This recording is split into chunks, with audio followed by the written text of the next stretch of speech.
गुरुर् साक्षात् परं ब्रह्म तस्मै श्री गुरुवे नमः। तस्मै श्री गुरुवे नमः। और भारत माता की, भारत माता की, गंगा माता की, नमः पार्वती पते हर हर महादेव। आपको भी नहीं बोलना है, आज ही मैंने आप सब हरिद्वार की पावन धरती पर आए। आप सभी पुण्य के भागीदार बने। आप सबको मेरी हृदय से बहुत बहुत आशीर्वाद और साधुवाद। आप एक मिशन के तहत भी आए और जैसा मुझे जानकारी है इस कार्यक्रम में प्रतिनिधि आए। ये ब्राह्मण सभा नहीं है। ब्राह्मण सभा चलाने वाले लोगों की ये प्रतिनिधि सभा है। विशाल जी ने प्रयास किया है, सराहनीय प्रयास है। इनको मेरा बहुत बहुत आशीर्वाद, शुभकामनाएं। क्योंकि इस समय देश बड़े खतरनाक मोड़ पर खड़ा हुआ है और अगर मैं ये सोचता तो मैं भी इस कार्यक्रम में नहीं आता।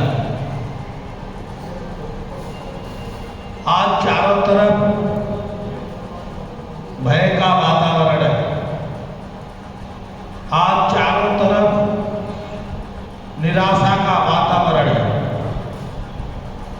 आज चारों तरफ उपद्रव का वातावरण है। आज चारों तरफ अस्मिता की रक्षा करना कठिन हो गया है, ऐसा वातावरण। जितनी समस्याएं गिनाई जाए उतनी कम है। समस्याएं बहुत हैं। हमारे पास गिनती करने का भी समय नहीं है। ऐसी परिस्थिति में आपने यहाँ पर देश, धर्म और राष्ट्र की चर्चा करने के लिए आप आए। आपको भगवान ने अवसर दिया कि हरिद्वार जैसी पुण्य भूमि पर आपको चिंतन करने का अवसर दिया। इसके लिए आप सब पुनः मैं आप सबको धन्यवाद और आशीर्वाद प्रदान करता हूं। लेकिन भगवान ने आपको अवसर तो दे दिया, लेकिन उस अवसर का लाभ आप कितना उठाएं। जब मैं घुसा तो मुझे मेरा चाहे दुर्भाग्य चाहे कुछ भी समझो, मैं कई ब्राह्मण सभा के सम्मेलनों में जा चुका हूं। बड़े बड़े सम्मेलन अभी मुजफ्फरनगर में हमारे बीच में सुरेंद्र शर्मा जी, ब्रह्मस्वरूप जी आज होंगे। ब्रह्मानंदी क्या नाम है, शिशु प्रधान जी। आप आश्चर्य करेंगे, आप लोग कितने थे ये तो पता नहीं उन्हें, लेकिन इन्होंने लगभग 10,000 लोग इकट्ठे किए हुए थे। लेकिन जब मैं पंडाल में घुसा तो मेरी आत्मा हिल गई। मुझे लग ही नहीं रहा था कि ब्राह्मणों की सभा है। मुझे ये लग रहा था कि किसी चिड़ियों के घोंसले में मैं आ गया हूं।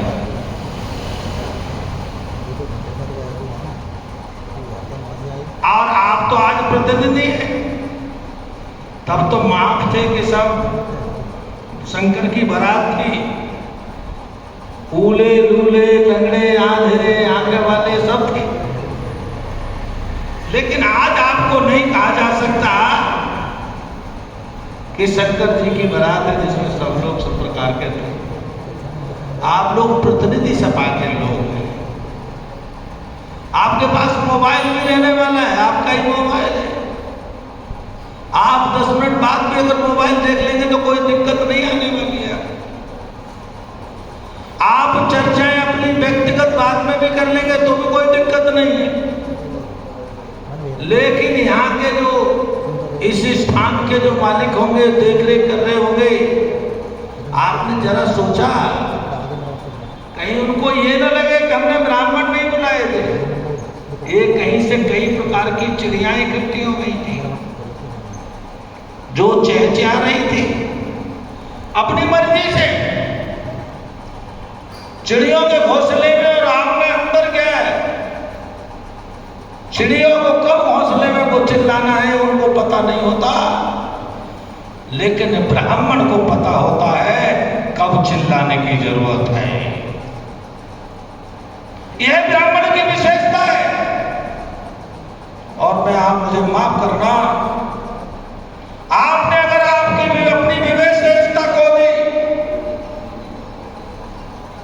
तो फिर आपका कोई समाज में सम्मान नहीं हो सकता। आपके बीच से ही वह चाणक्य पैदा होता है जिसका सभा में घोर अपमान होता है लेकिन बोलता नहीं है। अपनी चोटी खोल करके संकल्प लेता है, इस राक्षस घनानंद का मैं सर्वनाश करूंगा। आपकी ऐसी ताकत है, लेकिन आप चिड़ियों की तरह चहचहा करके आप इस अपनी ताकत को पहचानेंगे नहीं। संकल्प लेकर के उस संकल्प के प्रति एकाग्र होकर के तन मन धन सब कुछ समर्पण करके जब आप लगेंगे सारी अपनी ऊर्जा को एक साथ इकट्ठा करके जब आप खड़े होंगे तो मैं आपको बता देता हूं, आतताई एक नए को आए और वे आतताई इस भूमि से समाप्त हो गए, सदा सर्वदा के लिए समाप्त हो गए। वर्तमान के आतताई तो उनसे बहुत छोटे हैं। और इन आतताइयों को रोकना आपका धर्म है, अपने लिए नहीं। ब्राह्मण की विशेषता यह है कि ब्राह्मण अपने लिए नहीं जीता, अपने देश के लिए, धर्म के लिए, समाज के लिए अपना सर्वस्व न्यौछावर करता है और देश समाज को बचाने का काम करता है।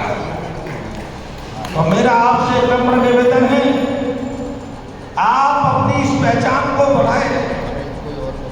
आप तभी समाज में श्रोमणी हैं, आप तभी समाज में सर्वश्रेष्ठ हैं, आप तभी समाज में संपूर्ण समाज के मार्गदर्शक हैं।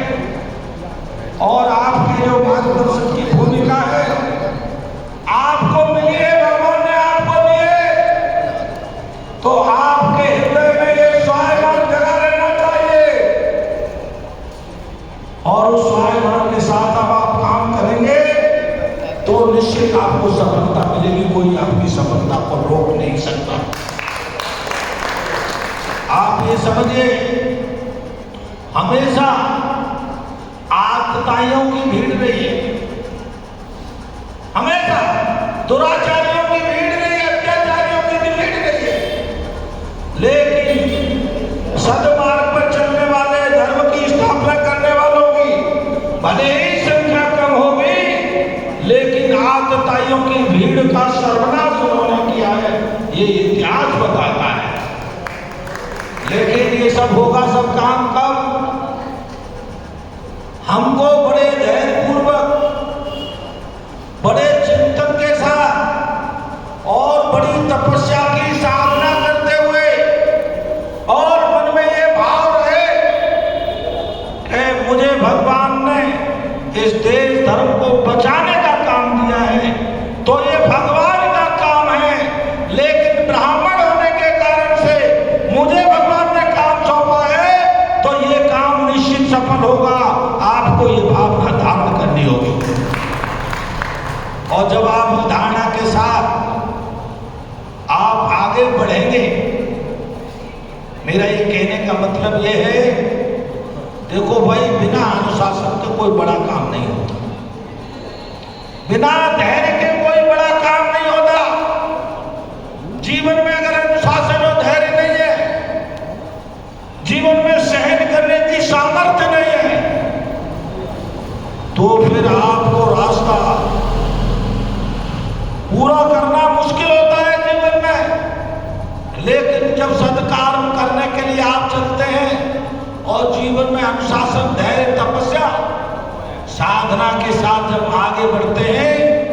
तो आपको कोई रोक नहीं सकता, क्योंकि वह साक्षात भगवान का काम होता है।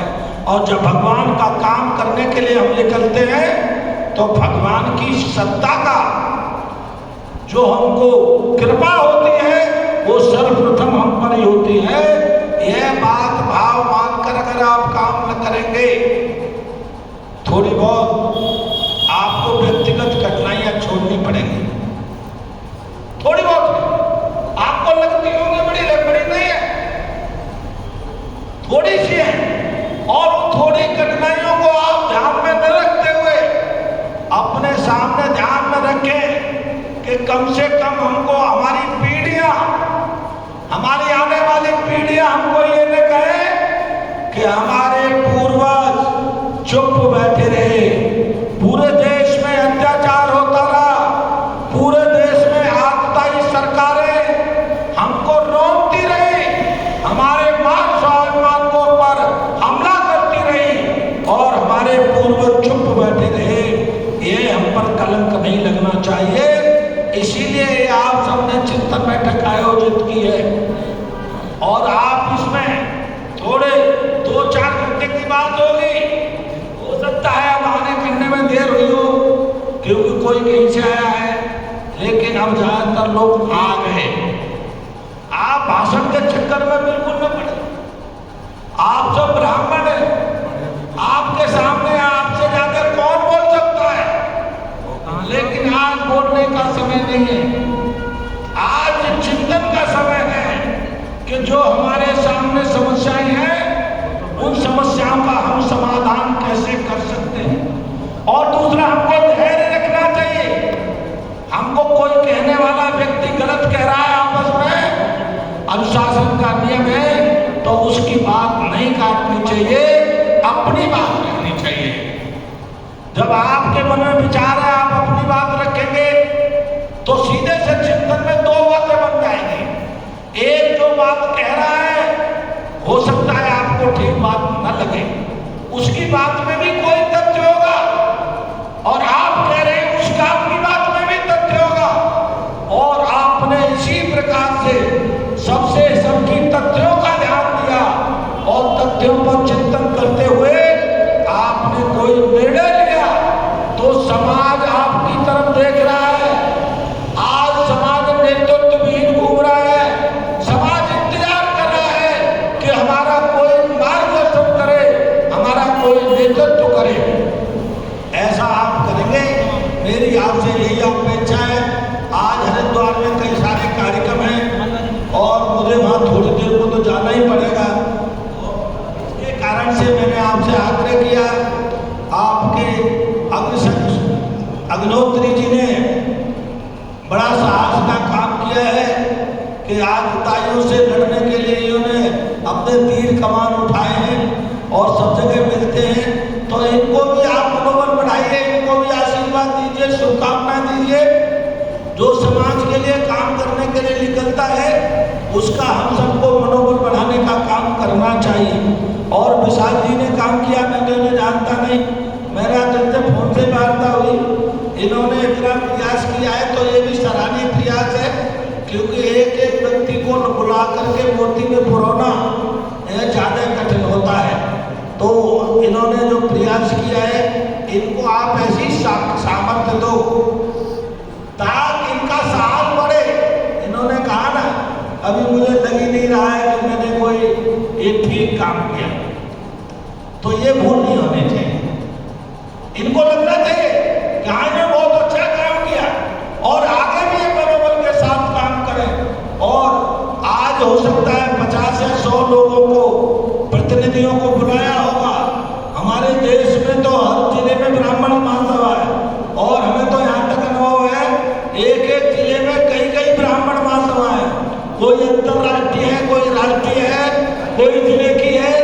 लेकिन एक बार उनको ये कह करके भाई व्यक्तिगत बात अलग रखे करके राष्ट्र और धर्म की और समाज की बात है, इसीलिए आप अपना ये सब छोड़ करके एक साथ इकट्ठे खड़े हो, इसके लिए आप प्रयास करें सब लोग। ये बहुत जरूरी है, अब समय नहीं है आपके पास।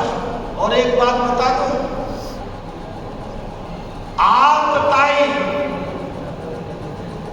वो अगर आप मार ना पाओ पहले झटके में, तो अगर आप भाई के सामने आप खड़े हो जाओ और ये कह दो ठहर जा, आगे बढ़ने की हिम्मत मत करना, आपका ही उसी दिन आधा खत्म हो जाता है, आधा खत्म हो जाता है। आप पहला स्टेप ये करिए खड़ा, और उसके बाद जरूरत पड़े तो उसको समाप्त करना हो, भगाना हो, उस सब काम को करिए।